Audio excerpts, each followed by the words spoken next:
everyone. It's again OPOstories from the NBA. First interview in 2021. My first guest in New Year is Marc Jackson, NBA veteran, former Warriors, Timberwolves, and 76ers player. Now,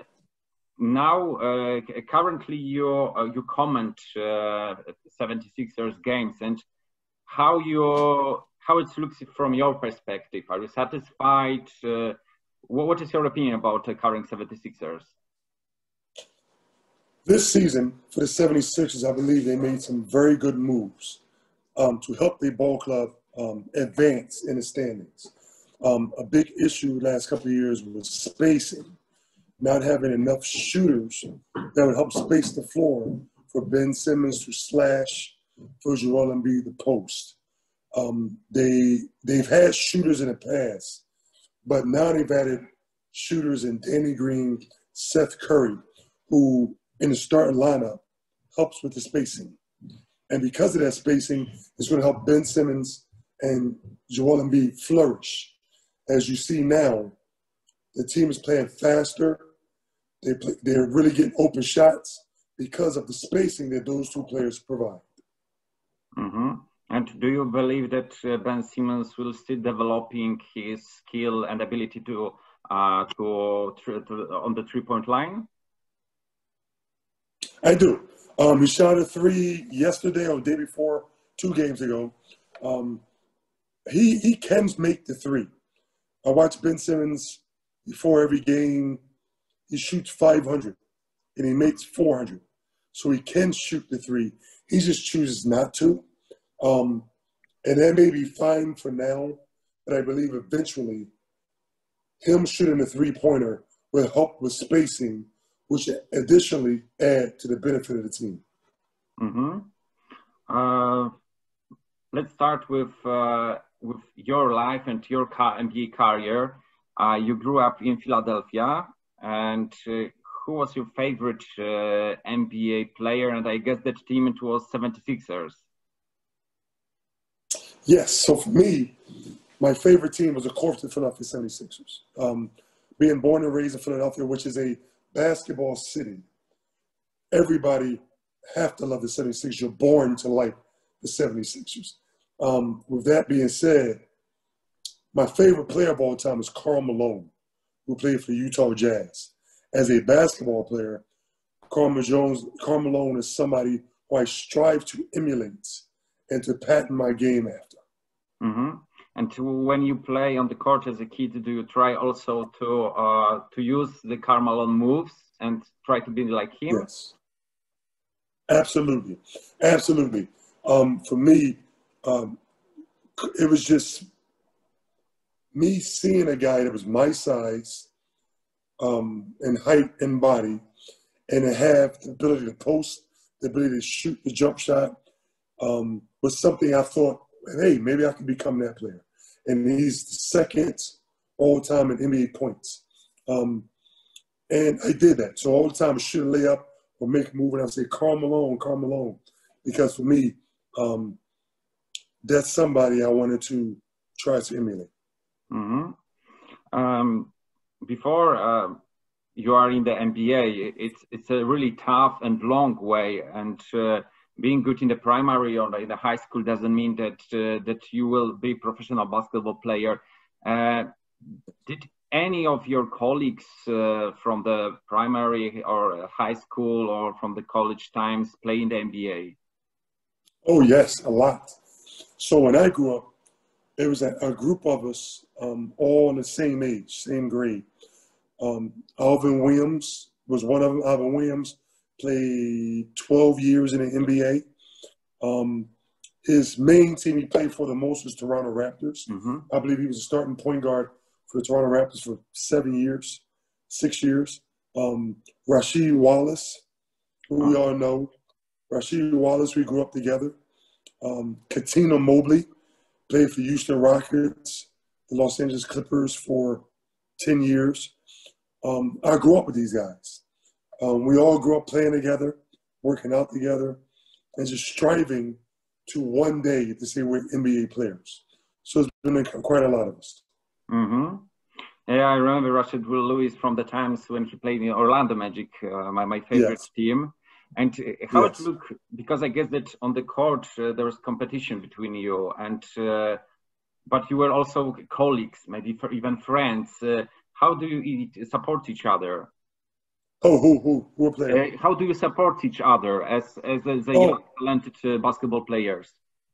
Yes, well, everyone has a different life. Everyone has a different path. But us growing up playing against each other and with each other since we was 10 years old, I'm saying 11 years old, it's always special bond between us.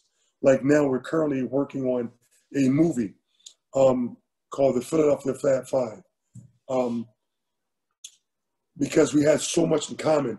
We knew each other before we became NBA players. We knew each other while we were NBA players. And now that we're all retired, family men, have children, we're all encouraging each other and their families. So we always had a special bond. Mm-hmm. This is something, I guess, what's unknown and unseen for NBA fans. I see it in the Knuckleheads podcast when Quentin Richardson and Darius Miles talk with NBA players, but more like with the colleagues. They know many times they know each other from the high school times, from the college, or they talk with legends who they try to do the same moves or play like them. So I guess that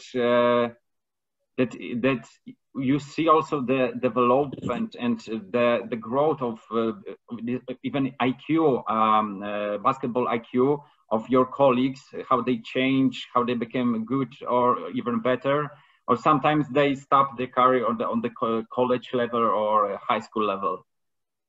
And well, as far as that, everyone develops differently, but basketball is a game, but once you play professionally, it's a game that's also a business. So it forces you, depending on your success, to change your mentality. How do you do things? How do you carry yourself? And things like that. So everyone changes differently, but most of the time it's for the better. Mm-hmm. And your NBA started with Golden State Warriors. They picked you in the second round with the 37 picked. And did you feel happy with this move, or do you feel a bit disappointed that you were chosen in the second round? Well, for me, everybody would like to be first round, be the first pick taken. But for me, I truly believed I was going in the first round. I had an injury during my workouts, and I was working out for NBA teams where I couldn't work out for majority of them. So I slipped in the draft. But with that being said, it landed me in a situation where I learned from my journey. I was drafted second round by the Warriors, and I chose to go to Europe for 3 years first, played there, then come back. I was more developed. I thought I was more skilled. And I believe it truly helped me with my success. Mm-hmm. As you mentioned, you played 3 years in the Turkish and Spanish leagues. What did you learn during this time? Because European basketball is different. I guess that even different than this basketball which is in the high school or in the college in the US. What did you learn, and what did help you to be better in the future? Well, first of all, it was mental. I learned and enhanced myself mentally because Europe is different than America. You raised and grew up in America, when you see something different, you have to adapt. But not just adapt, you have to learn. So for me, being in Turkey, my first year, I was in a town called Bursa. They pronounce it Bursa, and played for a team called Tofaş. And for me, the city was a small city that no one spoke English, no one. So I had to learn Turkish fluently. After I did that, then it was back to learning more about basketball. The thing I learned from basketball is in college, in high school, in the NBA, if you average 20, 25 points, people say you're a very good player. I learned quickly in Europe that your points doesn't make a difference. Your wins and losses determine if you're a good player. So I learned that they don't want, in Europe, they do not prefer to have one player to average 25 points. They want 5 players to average 12 points. Because they said if we have more players, they average 10 to 12 points, they were very unstoppable on offense. You can't stop an offense that they have 4 to 5, 6 players averaging 12 or 13 points. So I learned that very quickly. Then I learned how if you have a bad game, if you have 8 points and 8 rebounds, and to me that's bad, but your team win, you're still looked at as a good player. But if you have 20 points and your team lose, you're looked at as a bad player and a selfish player. And a lot of the onus goes on you because they say the reason why you lost majority of the time is because you shot too much or you scored too much. So I learned that quickly. Now, style of play. In Europe, for me, was something that I flourished in because I was raised as a big man who can dribble, pass, and shoot. So for me at Temple, I was mostly in college, I was mostly on the low post. When I got to Europe and played for Coach Yasmin Repeshka, who was the Croatian national team coach, he helped me more pick and pop, more handle the ball, more shoot the three, things like that. So for me, I felt at home, and I flourished under that. So it was wonderful. It was wonderful for me to be able to be part of that. Mm-hmm. In 2000-2001 season, you finally appear in the NBA, and you didn't look like a rookie because you're leading in the points and rebounds in the all rookies. It was 13.2 points and 7.5 rebounds. You were in the all-rookie team, first all-rookie team, and also third in voting for Rookie of the Year. Were you happy or felt upset with being third? I was upset, and being honest, the reason why I was upset because I had injuries. I had some injuries later in the season that prevented me from finishing the season.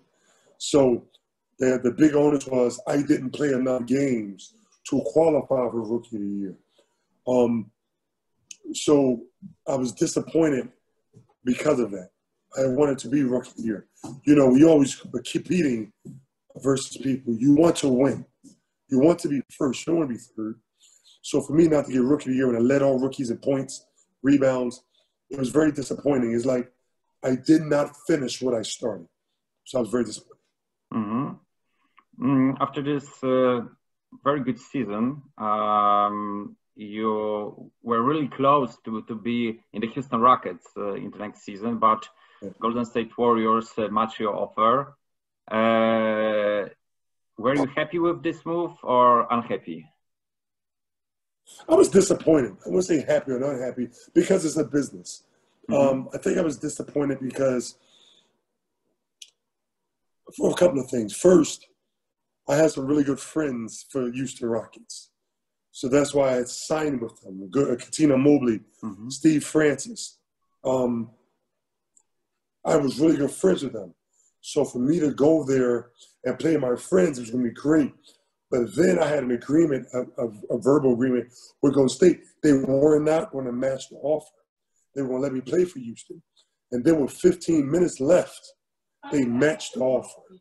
So that was very disappointing because I thought I was in Houston. I was training with them. Everything was good. So I thought I was going to be there, and then Golden State matched the offer. So it was very disappointing. Mm-hmm.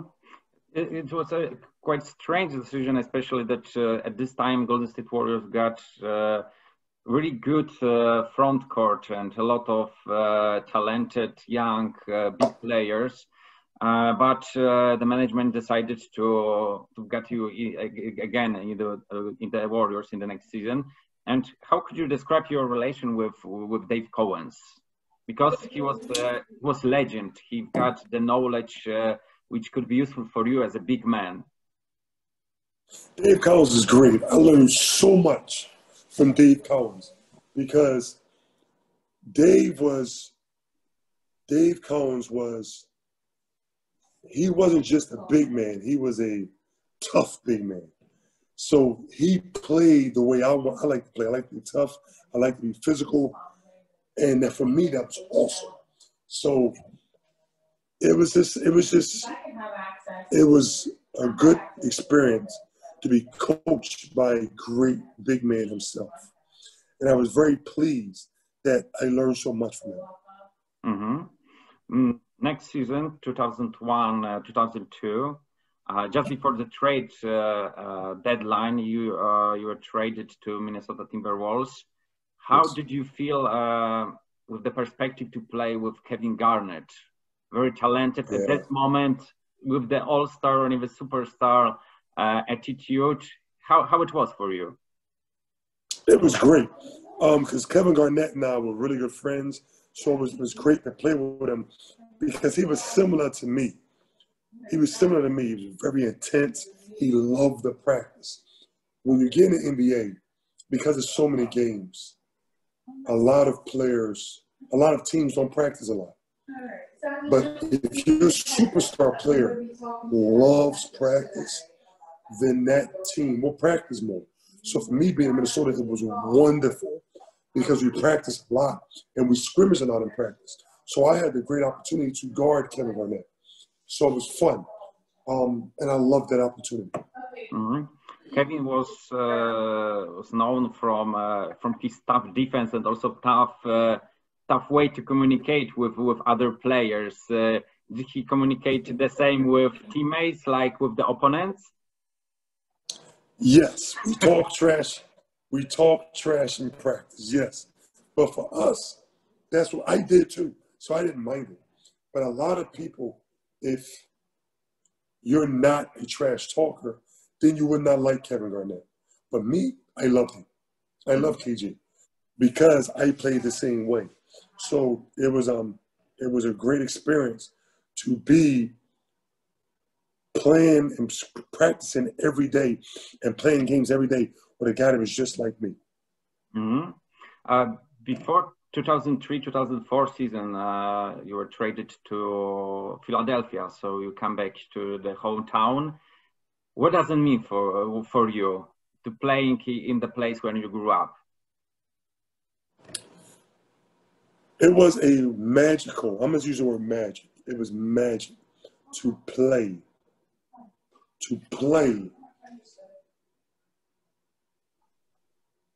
for my team as a child.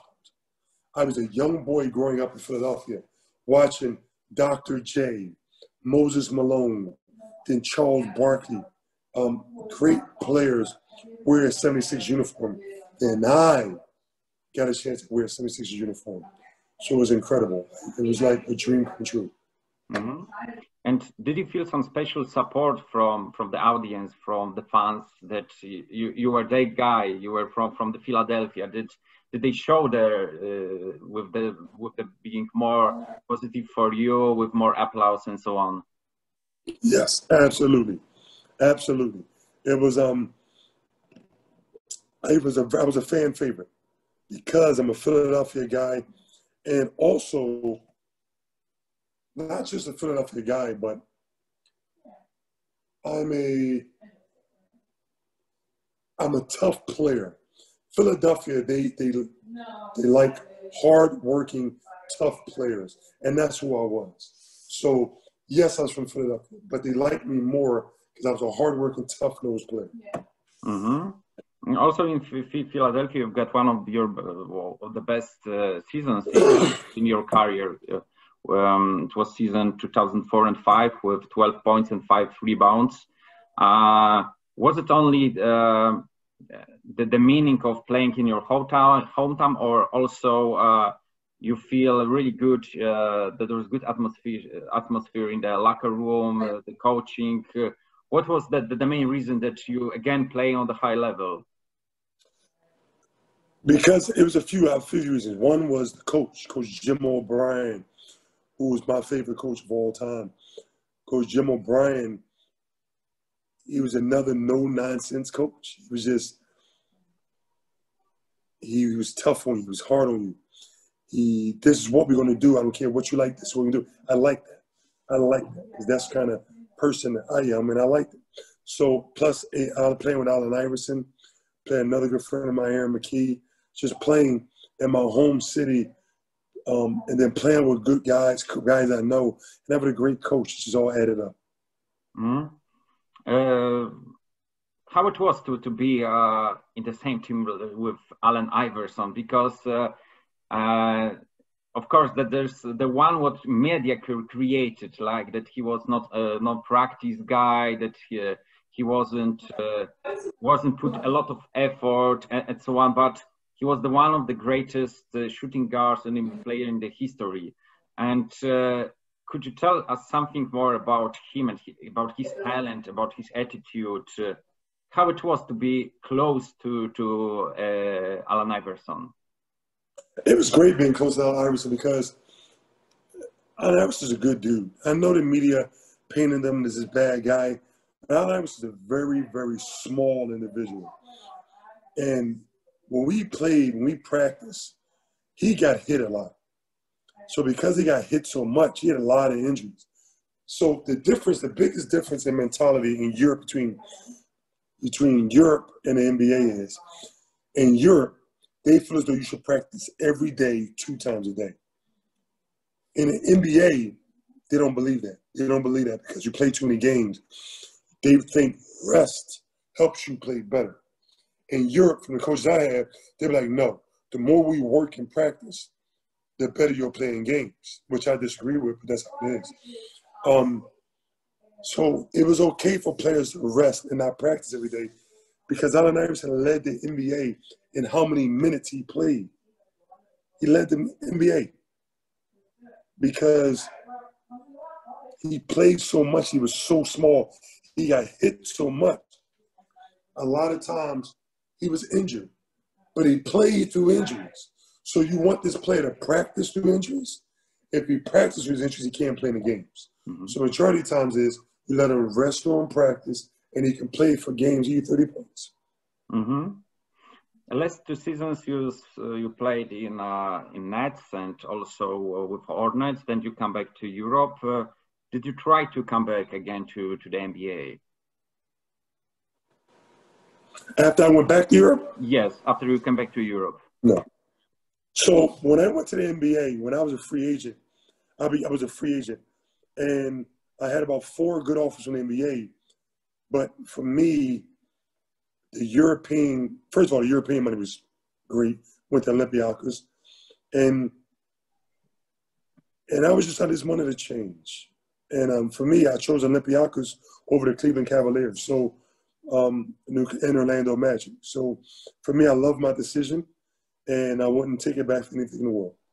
Mm-hmm. If you could create the list, top 5 players from your teammates you play in the NBA, who will be on this list? If it's too tough, you could create 2 teams. My 5 players that I was teammates with. Yes. Allen Iverson, Jason Kidd, Chris Paul, Kevin Garnett,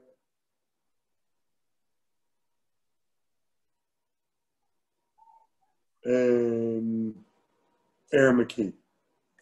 Aaron McKee. He's now yes. the coach in the NCAA, right? Yes. What was special? What was special with Aaron McKee? Aaron McKee was just a hard worker. He was similar to me. He wasn't a high flyer. He wasn't a big athlete. He just was a smart player. He was tough. Tough player, smart player, and just played hard. So I would say those, and that's what I think. He was a good leader. Mm-hmm. So that's why I think he had such a long career in the NBA. Mm-hmm. Last question, because many times I end interviews with some kind of fun questions. Just imagine that if you had a golden fish and you've got the opportunity to get 3 wishes, what would it be besides the championship ring? What the other 3 things would you like in your NBA career? Okay, repeat the question again. If a golden fish offer you made you 3 wishes, what would it be besides championship ring? Because it would be too easy. Wow. Wow. Rookie of the year. Okay. Defensive player of the year. I really want a defensive player of the year.